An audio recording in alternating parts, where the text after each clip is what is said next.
Mohamed, primeiro eu queria que tu te apresentasse. Como é que é o teu nome? Eu sou Mohamed Hamad Ibrahim, eu sou guia de turismo português e espanhol e eu moro no vilarejo das Pirâmides, em frente das Pirâmides. Yupi! Em Gizem. Silêncio no estúdio, por favor. Respeito.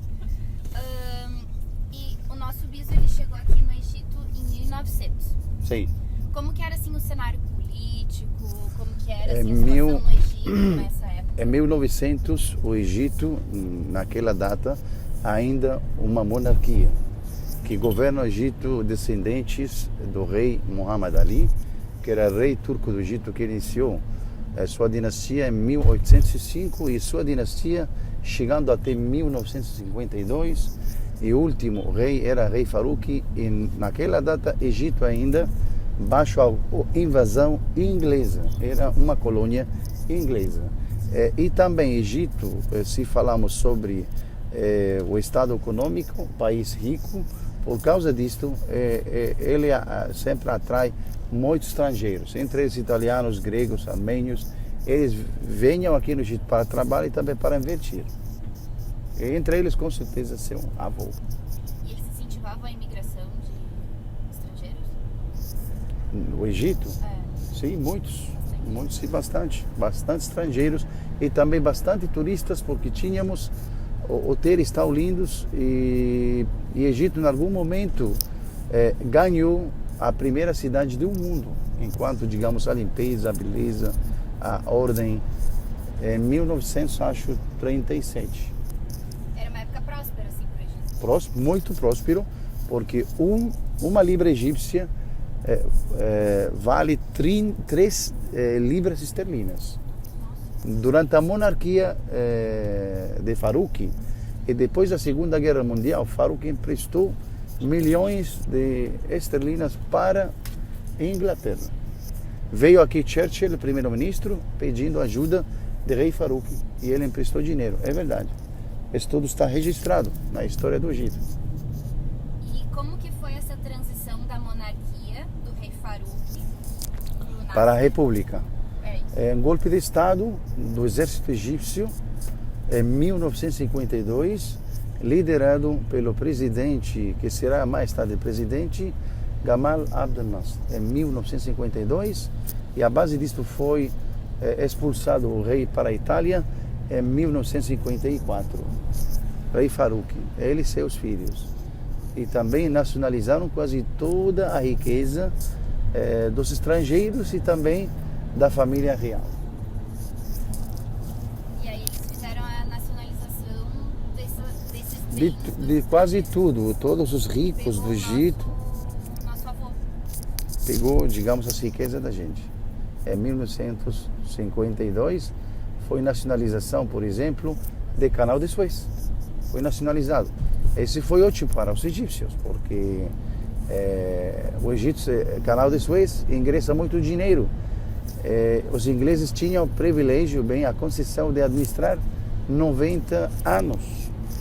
Mas Nasser ele nacionalizou em 1952, como ele nacionalizou muitas outras coisas, como palácios e casas e propriedades, digamos, dos estrangeiros. Tu pode contar pra gente um pouquinho o que foi o Canal de Suez? Canal de Suez, Como é que ele foi? primeiro de Lesseps, que era o engenheiro francês, que ele conseguiu a concessão de cavar do rei turco do Egito, se chamava Said. A anedota disto que Said ama muito a comida de macarrões, e a casa de Lesseps fazia ótimo este prato. Então, enquanto estava comendo, ele ofereceu este papel da concessão de cavar, ele assinou. Duraram desde 1856 a 1869 para cavar o Canal de Suez, e participaram 25 mil operários egípcios, digamos, no Canal de Suez. O Canal de Suez tem 178 quilômetros de comprimento, largura 500 metros, profundidade 25 metros. É uma união marítima entre Mar Vermelho e Mar Mediterrâneo, Ele representa uma das colunas da economia egípcia porque ingressa 7 bilhões de dólares, desculpa, por ano. Canal de Suez. Porque todos os barcos passando pelas águas do Egito, do Canal de Suez, pagam como tipo pedágio para o governo egípcio. E como é que se desenrolou a guerra no Canal de Suez? Quando Nasser ele nacionalizou, foi não guerra, mas ataque trilateral de Inglaterra, França e Israel contra o Egito, porque ele nacionalizou em 1956. Atacaram Port Said, a cidade que tem o início do Mar Vermelho, onde está o Mar Mediterrâneo. E eles receberam muita resistência do povo egípcio e também do exército. 56. E نبي في نفس اللفة ولا ايه؟ Afrika no Xera. como se desenrolou a guerra civil a partir da década de 1950? É isso? Já Não tem guerra civil no Egito, não. O golpe de Estado no Egito, a base disso já se transformou a uma república. Tá, entendi. Sim, e desde Não aquela... chegou a ser uma guerra civil. Sim, não temos guerra civil nunca. Foi um golpe. Egito não. Um golpe de Estado só o povo apoiou. Porque ele também acabou com a ocupação inglesa. Eles acreditando que o rei Farouk é corrupto, mas não era. Não era corrupto nem nada. Ele amava o Egito muito, mas por causa de ele estava baixo a ocupação inglesa, Nasser, ele tirou os dois do Egito. A monarquia representada no rei do Egito, rei Farouk, último rei do Egito, de 1939 até 1952, e também já evacuaram do Egito, saíram as tropas ou as forças inglesas no ano 54. O último soldado inglês, ele deixou o Egito, ou largou o ano 54. Mas essa época foi uma época que morreu muita gente, né? Ali em 54. Com Os certeza, ingleses, né? com certeza sim, porque havia, como eles fizeram frente, bem, a esses últimos, digamos, anos. E também esse ataque aéreo que eles atacaram as cidades egípcias, muita gente morreu. É normal. Quando o nosso avô e a nossa família foi pro Brasil, eles deixaram um tio. Um tio Esse aqui. tio que ele tinha pedreira. Tinha pedreira. Tipo, ninguém nunca mais achou ele. Uma vez foram na casa dele procurar ele, encontraram os cachorros dele mortos dentro do apartamento de fome. E esse Nossa, tio sumiu com a mulher dele. nossa. E ele sumiu, este tio. Sumiu. E até hoje ninguém sabe nada dele. Nossa Ele é Senhora. escuro. Não tem filhos? Não. Não, eles não tinham filhos. Uma coisa muito Nessa estranha. época foi em 56. Pode ser. Tu falou que teve alguma coisa também em 56 de uma noite. Desculpa, outra vez. Tu tinha falado de um evento em 56 também que teve dos incêndios, teve uma noite. Ah, sim, esse é o incêndio do Cairo, é 54. 54. Porque a polícia, eles atacaram os ingleses. Se atacaram ingleses e as forças do Ministério do Interior egípcio. Então também muitos oficiais egípcios morreram em 54 e também o Cairo quase tudo pegou fogo, sim, no ano 54. I guess. Yes. Agora estamos em Heliópolis, ou Masr el-Gedida, como chamamos. Sim. نظيفة يا أخي نظيفة ما شاء الله. Sim, pode fazer lá na frente. Tá. Mohamed, só mais duas perguntas, tá? Sim. Qual que tu acha que foi o papel dos imigrantes europeus para que contribuíram na história do Egito até hoje? Assim? Não entendi a pergunta, outra vez? Como tu acha que foi o papel dos imigrantes europeus? O que eles Sim. contribuíram na história do Egito?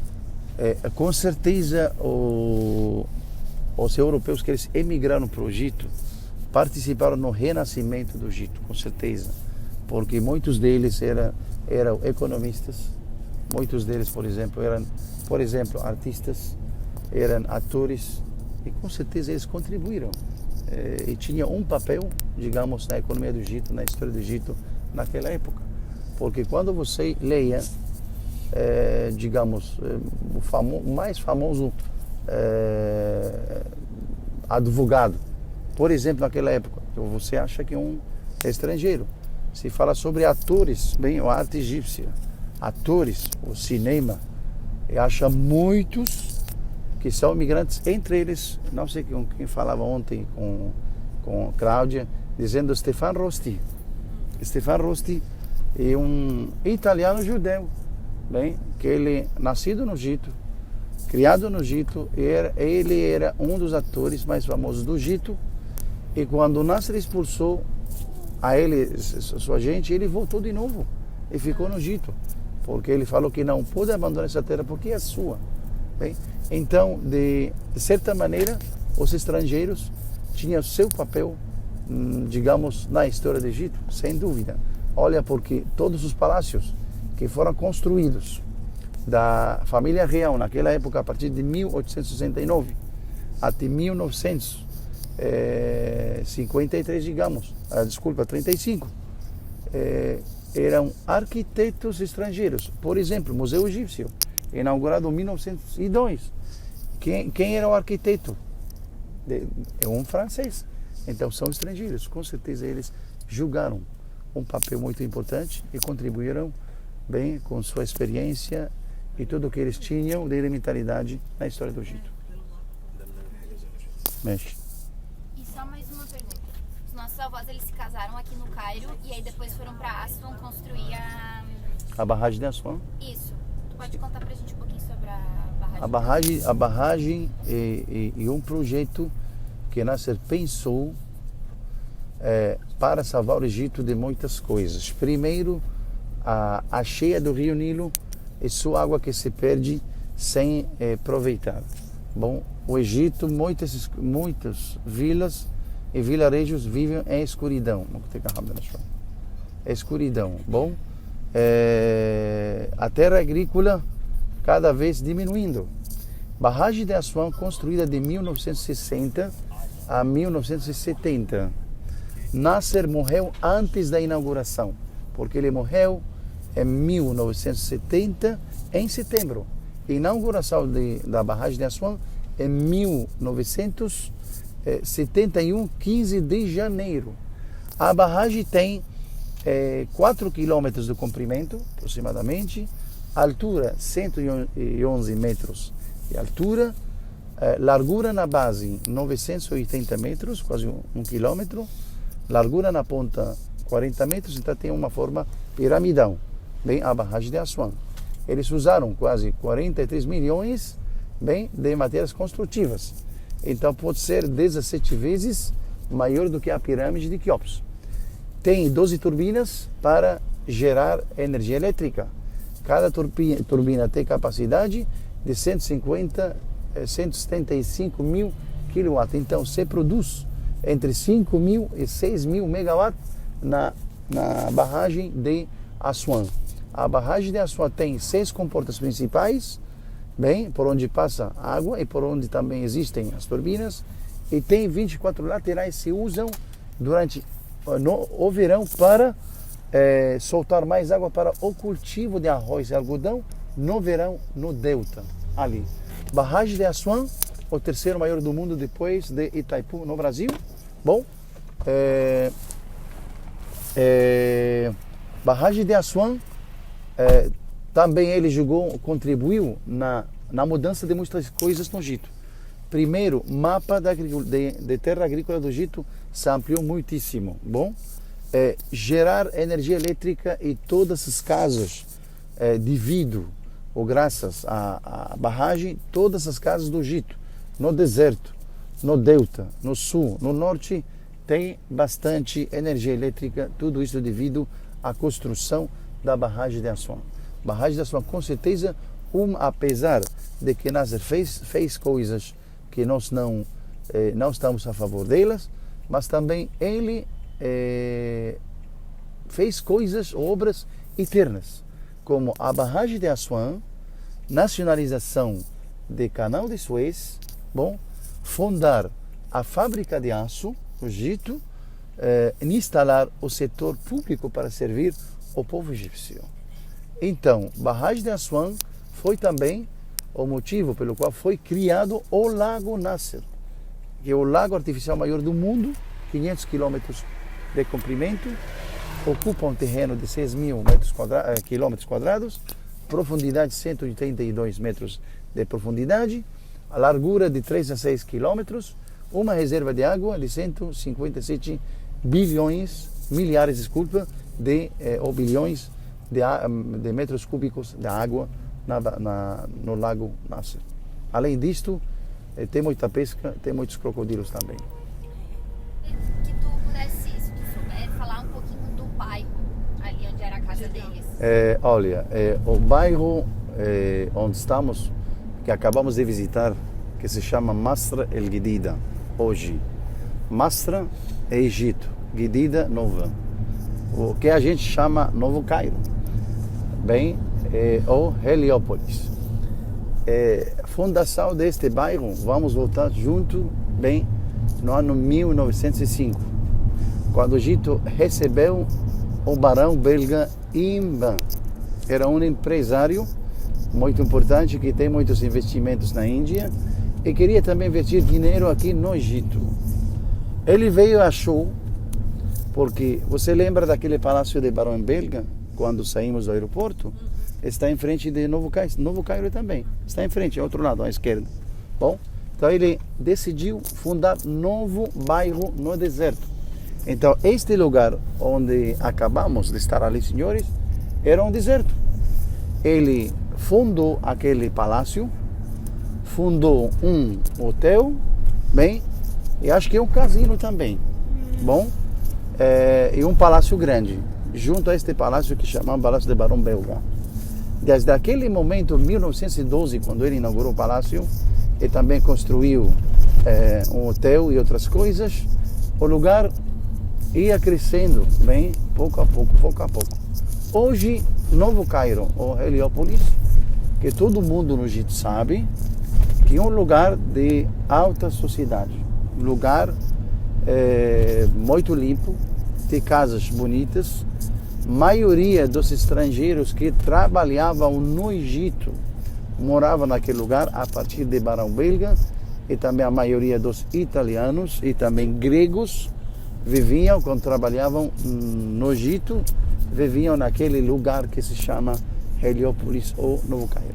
Hoje, Heliópolis, digamos, perdeu sua beleza, porque se você estivesse aqui há 2 anos atrás, o lugar estava cheio de jardins, bonito, muito lindo, mas o governo atual, verdade, eles têm uma visão sempre ruim e feia. Tira um jardim e ele está construindo uma ponte. Então o mapa do lugar totalmente se mudou, não para o melhor, não para o pior, porque era muito mais bonito do que agora, cheio de jardins, de parques, muito tranquilo. Mas de todas as maneiras, até hoje este bairro fica um bairro característico, está limpo, apesar de que tem muita gente, mas a maioria deles é gente, digamos, culta. Os bairros estão tranquilos, não tem aquele barulho do Cairo, apesar de que um dos bairros do Cairo, bem, mas não tem este barulho, é muito tranquilo.